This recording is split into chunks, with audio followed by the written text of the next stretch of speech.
Hello everyone, my name is Shreya and I am a legal intern at Lexis and Company. I am pursuing BLLB honors from Law College Dehradun Uttaranchal University.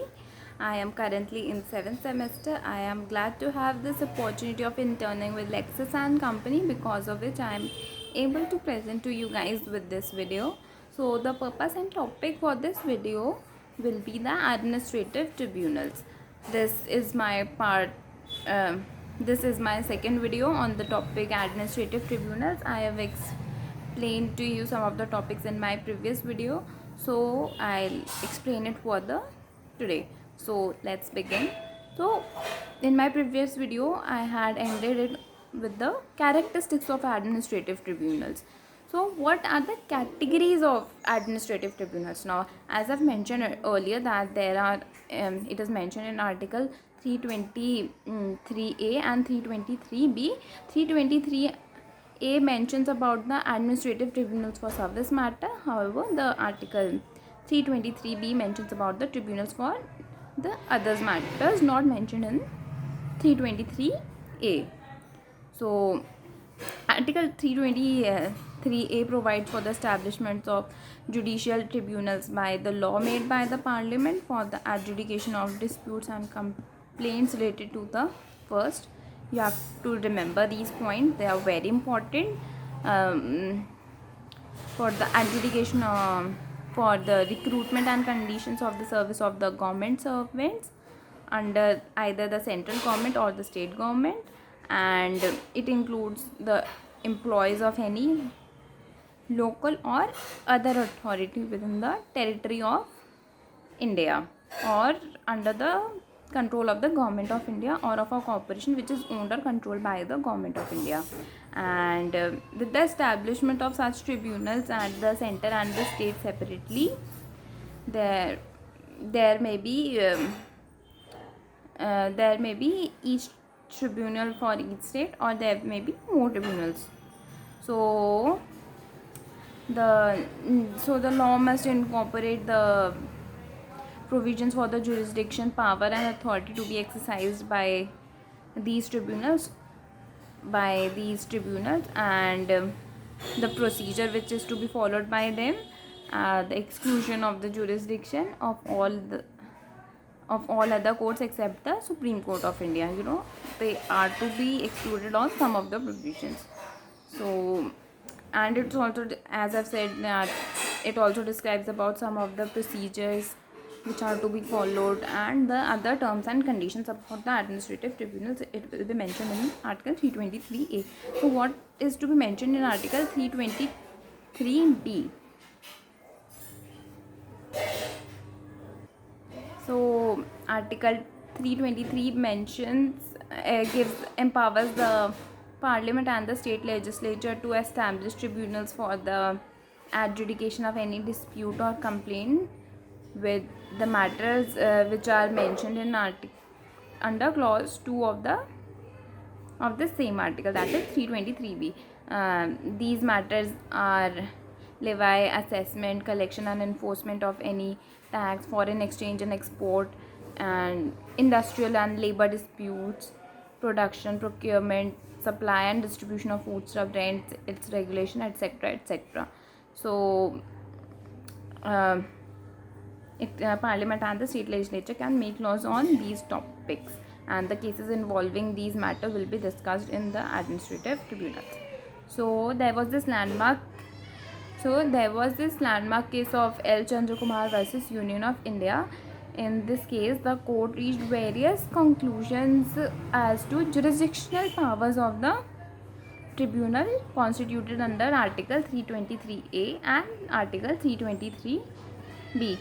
What Supreme Court did here was, the Supreme Court struck down the clause D of 323A and clause 3D of 323B on the ground that they excluded the jurisdiction of High Court and the Supreme Court under Article 226 and 227 and 32 respectively. 226 and 227 for High Court and 32 for Supreme Court. So this was about the case of L. Chandrakumar versus Union of India. You can study about this case in detail internet. So what was the distinction? What is the distinction between these courts and the normal judicial courts? That is the administrative tribunal courts and the judicial courts. What is the distinction between them? Some of the points I have mentioned earlier also. So what is it?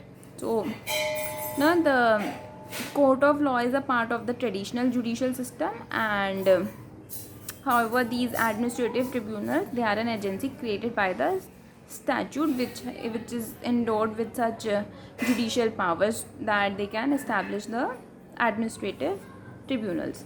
And this is it. So the court of law is vested with general jurisdiction over all the matters, and the matters are restricted for the administrative tribunals. They are strictly. So I was saying that the administrative tribunals are not bound by the strict procedures of the law of evidence and the procedure. However, the judicial courts have to follow these procedure in very detail, and of the Evidence Act and the CPC. So and the judicial courts are presided by an officer.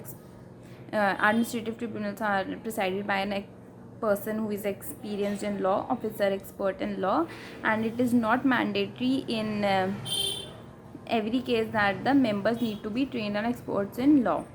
So, and the decision of the court is objective in nature, primarily based on the evidence and materials produced before the court, and however in the other court the decision is subjective, that is at times it may decide the matters taking into account the policy and the expediency. And for the judicial courts, it is important to be bound by the precedents, the principle of res judicata and the principle of natural justice, and however it is not necessary obligatory for the administrative tribunals to be bound by the precedents and the principle of res judicata, but however it is mandatory for them also to be bound by the principle of natural justice. And the judicial courts can decide upon the validity of the legislation. However, so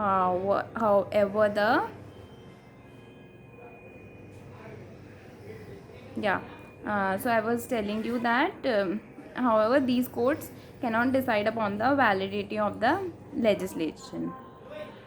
And the last is that the judicial courts do not follow investigatory or the acquisition function, rather they decide the cases on the basis of evidence. However, it is not necessary for the administrative tribunals to perform these investigatory functions, and they can only just perform their quasi-judicial functions, and they do not need to have those particular rules of evidence to be followed. So these were some of the difference between the difference between the administrative tribunals and the judicial courts.